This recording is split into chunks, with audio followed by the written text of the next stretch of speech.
உயிரிலும் மேலான யாதவ சொந்தங்களே, அனைவருக்கும் இனிய காலை வணக்கம். மதுரை யாதவர் கல்லூரி என்பது இந்தியாவிலேயே யாதவருக்கென்று இருக்கக்கூடிய ஒரே ஒரு ஆலயம்.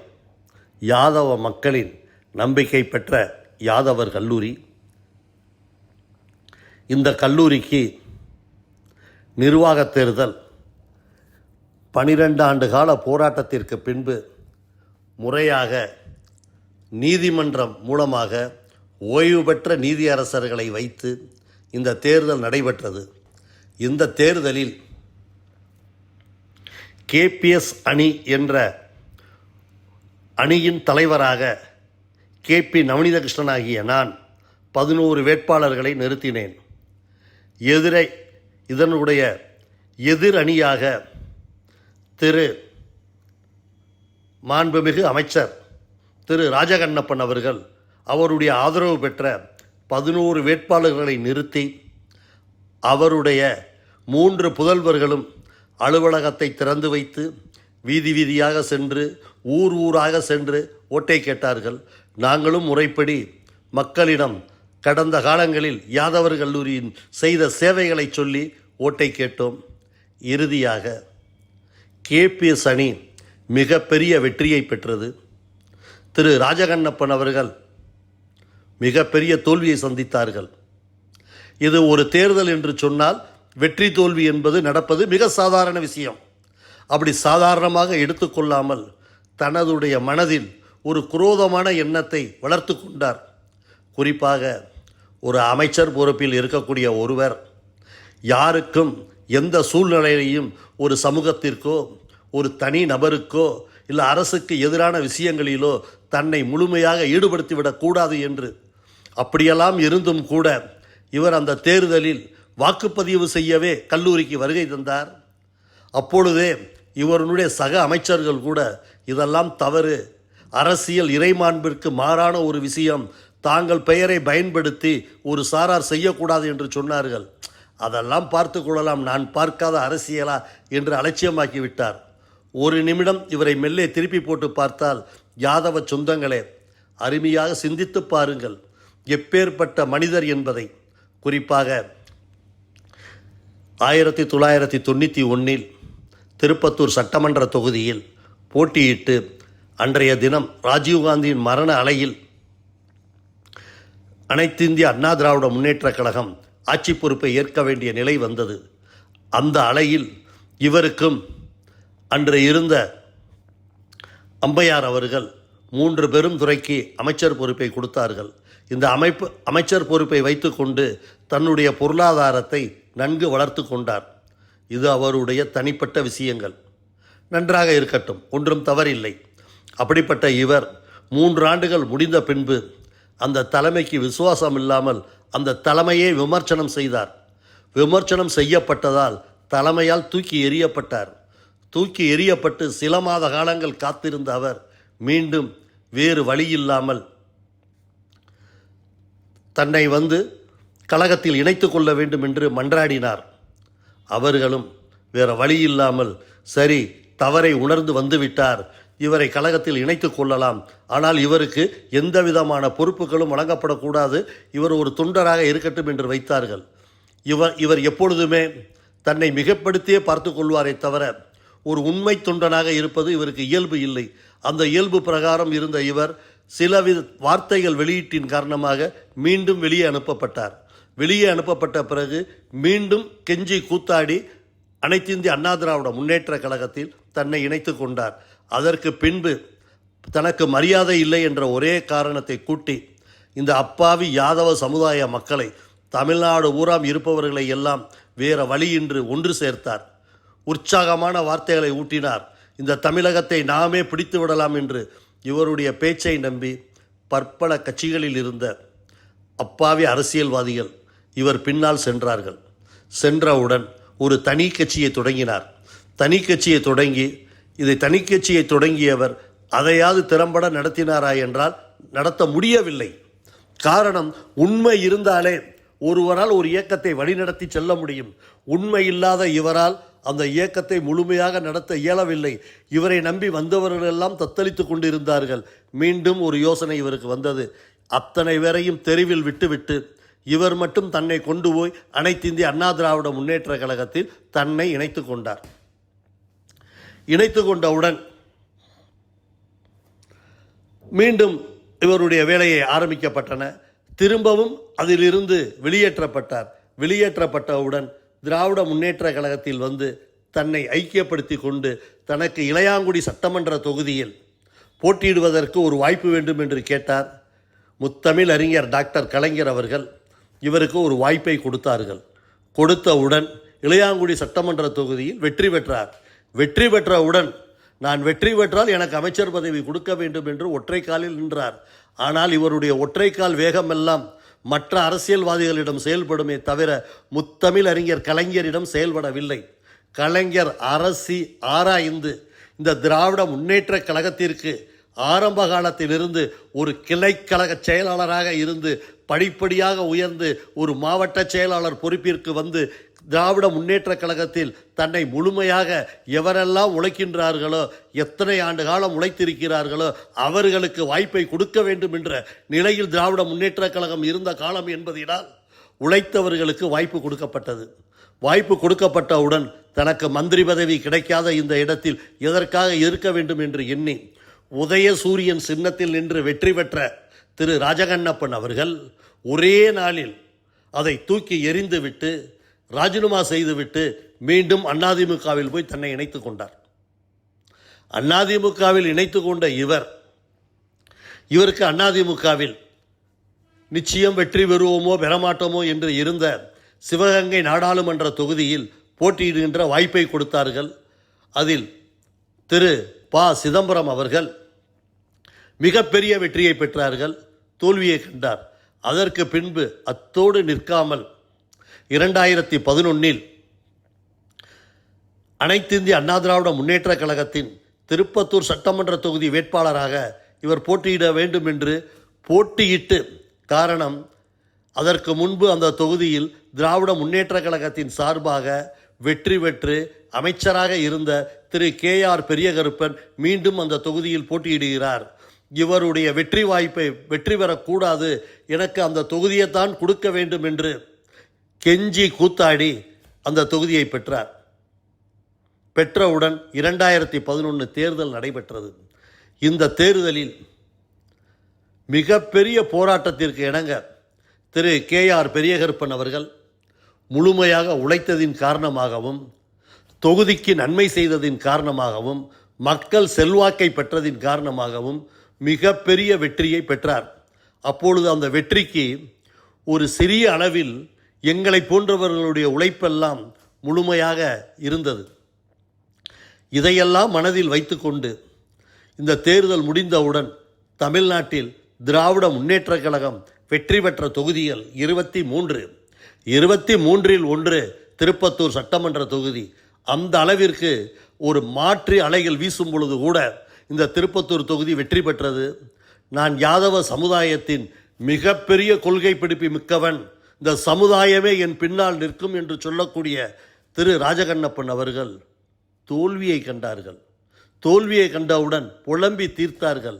இதற்காக அவரால் செய்யப்பட்ட ஒரே ஒரு விஷயங்கள் என்னவென்று சொன்னால், இந்த தேர்தல் களத்தில் யாரெல்லாம் பெரிய கருப்பனுக்கு வேலை பார்த்தார்களோ அவர்களை பழிவாங்க வேண்டிய சிந்தனைக்கு சென்றார்கள். காரணம், 2011 அண்ணா திராவிட முன்னேற்ற கழகம் ஆட்சி பொறுப்பை ஏற்றது. ஆட்சி பொறுப்பை ஏற்றவுடன் நான் செய்து கொண்டிருந்த ஒவ்வொரு தொழிலுக்கும் இடையூறு செய்தார்கள். அதை பற்றியெல்லாம் கவலைப்படவில்லை. நான் தொழில் ரீதியாக வளர்ந்து வந்தவன், அதை நான் பார்த்து கொள்கிறேன் என்று அத்தனையும் சரி செய்து போய்கொண்டிருந்தேன். நான் மதுரை யாதவர் கல்லூரியில் செயலாளர் பொறுப்பில் இருந்த எனக்கு ஒரு இடையூறை ஆரம்பித்தார்கள். அப்பொழுது ஒரு கடிதம் எழுதுகிறார்கள். தங்க தாரகை புரட்சி தலைவி அம்மா அவர்களே, KP நவநீதகிருஷ்ணன் என்பவர் திராவிட முன்னேற்ற கழகத்தைச் சேர்ந்தவர், KR பெரியகருப்பனின் சம்பந்தி ஆவார். ஆகவே இந்த கல்லூரியை உடனடியாக அரசு எடுத்து நடத்த வேண்டும் என்று புரட்சி தலைவி அம்மா அவர்கள் என்று போட்டு ஒரு கடிதத்தை அனுப்பி வைத்தார்கள். அதற்கு பின்பு கல்லூரி செயலாளருக்கு ஒரு கடிதம், அதற்கு பின்பு பதிவுத்துறை செயலாளருக்கு ஒரு கடிதம். இவ்வாறாக சொல்லி இந்த கல்லூரியை 1021 போட்டு முதலில் எடுக்க வேண்டும், அதற்கு பின்பு 14A போட்டு எடுக்க வேண்டும் என்று விடாமுயற்சிகள் எடுத்தார்கள். 12 ஆண்டு காலம் சட்ட போராட்டத்திற்கு பின்பு 10 ஆண்டு காலம் அனைத்து இந்திய அண்ணா திராவிட முன்னேற்றக் கழகம் ஆட்சி பொறுப்பில் இருக்கும் பொழுது இதை விடாமல் இவர் போராடி கொண்டிருந்தார். போராடி கொண்டு இருக்கும் பொழுது சட்டப்படியான ஒவ்வொரு நடவடிக்கைகளையும் மேற்கொண்டு எல்லா விதமான வழக்குகள்லையும், வழக்கு என்பது ஒரு ரிட்டு போட்டு பெஞ்சுக்கு போய் சுப்ரீம் கோர்ட் வரைக்கும் இவர் ஒரு கூட்டத்தை அமைத்து கொண்டு ஒரு 50 பேருக்கு தான் இந்த கல்லூரி என்றும் 5000 பேர் இருக்கக்கூடிய உறுப்பினர்கள் எல்லாம் உறுப்பினர் இல்லை என்றும் அவர்களுக்கு பின்னாடி செலவழித்து போராடி பார்த்தார். இவருடைய அத்தனை போராட்டங்களும் நீதிமன்றத்தில் தோல்வியவே தழுவியது.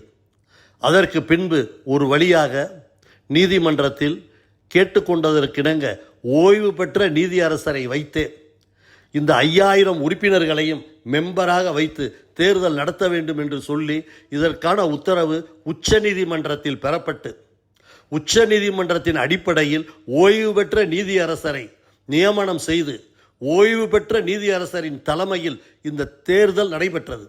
இந்த தேர்தலில் கேபிஎஸ் அணி என்ற அணியின் தலைவராக KP நவநீதகிருஷ்ணன் ஆகிய நான் அந்த பொறுப்பை ஏற்றுக்கொண்டேன்.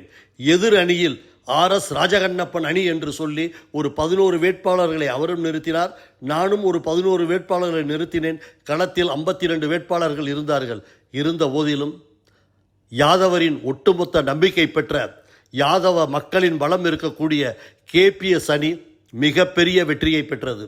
இந்த வெற்றி பெறுவதற்கு முன்பு எத்தனை சட்ட சிக்கலை உருவாக்கி இந்த உறுப்பினர்கள் செல்லாது, அந்த உறுப்பினர்கள் செல்லாது என்று எவ்வளவோ போராடி பார்த்தார். எந்த போராட்டமும் அவருக்கு வெற்றி பெறவில்லை.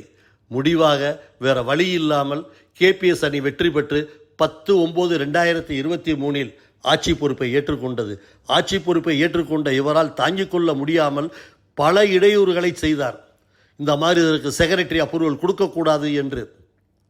இருந்த போதிலும் எந்த விதமான அரசியல் பொன்பலமும் இல்லாமல் சட்டப்பூர்வமான நடவடிக்கைகளை மேற்கொண்டு செக்ரட்டரி அப்ரூவல் பெறப்பட்டு கல்லூரி 4 மாத காலங்கள் மிகவும் சிறப்பாக நடைபெற்று கொண்டிருக்கிறது.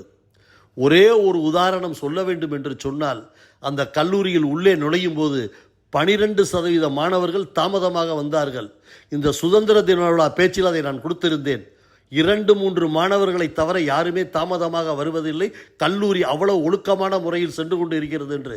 அவருக்கு கல்லூரி நலனிலோ சமுதாய நலனிலோ அக்கறை இல்லாத திரு ராஜகண்ணப்பன் அவர்கள் ஒரு அமைச்சர் என்ற பொறுப்பிற்குரிய இறைமாண்புக்கு ஏற்றாறு போல் தன்னை பயன்படுத்தி கொள்ளாமல் இந்த கல்லூரிக்கு எவ்வளவு இடையூறு செய்ய வேண்டும் என்று காத்து கொண்டு இருந்தார்.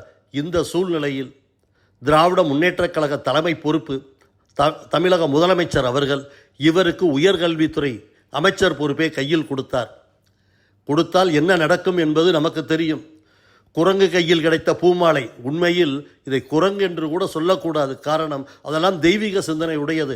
ஒரு பன்றி கையில் கிடைத்த பூமாலை போல் அந்த பூமாலையை கையில் எடுத்து ஒரு பன்றி கையில் கிடைத்தால் என்ன சொல்லும்? மலத்தோடு புரண்டு எந்திக்கும்.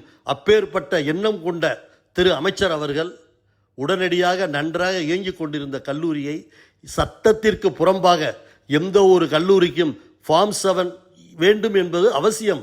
அதற்காக 12 ஆண்டு காலங்கள் உங்களால் நீதிமன்றத்திற்கு சென்று கணக்கு வழக்குகள் சமர்ப்பிக்கப்படாமல் இருந்ததை பொறுப்பு ஏற்றவுடன் 7 தினங்களில் அத்தனை கணக்குகளையும் எடுத்து டிஐஜி அலுவலகத்தில் சமர்ப்பிக்கப்பட்டு ஃபார்ம் 7க்கான தொகையும் கெட்டப்பட்டு இதை கேட்கும் பொழுது 12 ஆண்டு கணக்குகளும் கோர்வை செய்யப்பட்டால்தான் ஃபார்ம் 7 கொடுக்க முடியும் என்று சொன்ன பொழுது டிஐஜியிடம் சென்று கேட்டவுடன் இது 10 ஆண்டுகளுக்கு மேல் கணக்கு வழக்கு தாக்கல் செய்யாமல் இருப்பதால் இதற்கு ஐஜியின் உத்தரவு பெற வேண்டும், பதிவுத்துறை ஐஜியின் உத்தரவு பெற வேண்டும் என்றார்.